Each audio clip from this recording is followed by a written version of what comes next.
Matt Hargrave from Marketing for Hippies.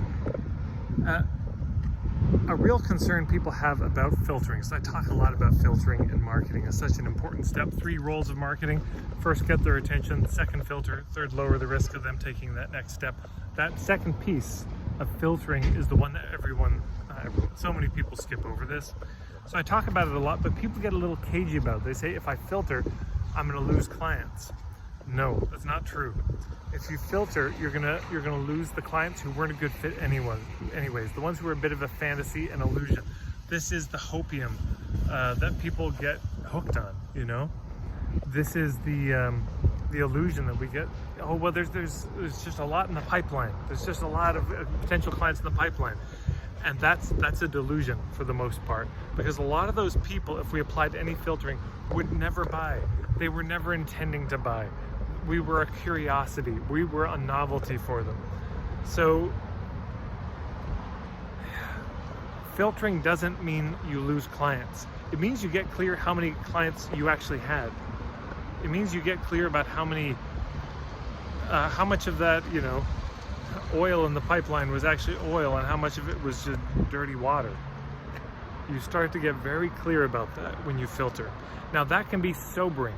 That can be immensely humbling. That can be discouraging at times, but then you know what you're dealing with.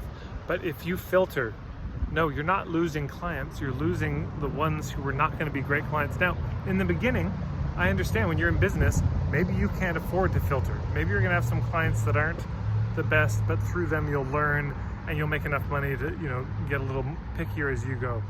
That's fine. I understand that. But that's not going to turn those people into ideal clients. So maybe I could restate it. Will you lose clients? Yes. But those clients are not ideal. And at a certain point, you do have to make that turn. You do have to turn that corner. Because if you don't, you'll never really get anywhere long term. You'll be stuck in a rut. Because if you don't filter, that will mean inherently that a bunch of the clients you get won't be filtered. It means they won't be a good fit, and because they're not a good fit, they won't get good results. Because they don't get good results, they're not going to rave about you. In fact, they might complain about you. But if you do filter, it means, yeah, less people, but the ones you get are a better fit, and because they're a better fit, you're going to be able to help them get better results. And because you help them get better results, they're going to rave about you, you know, to everyone they know. And then you get the word of mouth, and it's this upward spiral, and that's what we want, and that will never happen, ever, if you don't filter, because you're going to have such spotty results with people.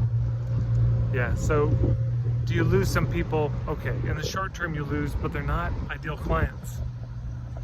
And in fact, if you filter, you will attract more ideal clients. One, because they'll recognize themselves and see themselves, but they'll also say, oh, this person specializes in people like me. So they could probably really help me because they specialize like that. So I'd like to work with them. I want to work with somebody who specializes in helping people like me, not just everybody. So filtering, it's a big deal. It's important. If you like this video, you want to hear more, check out, you can hit the subscribe button and the bell icon.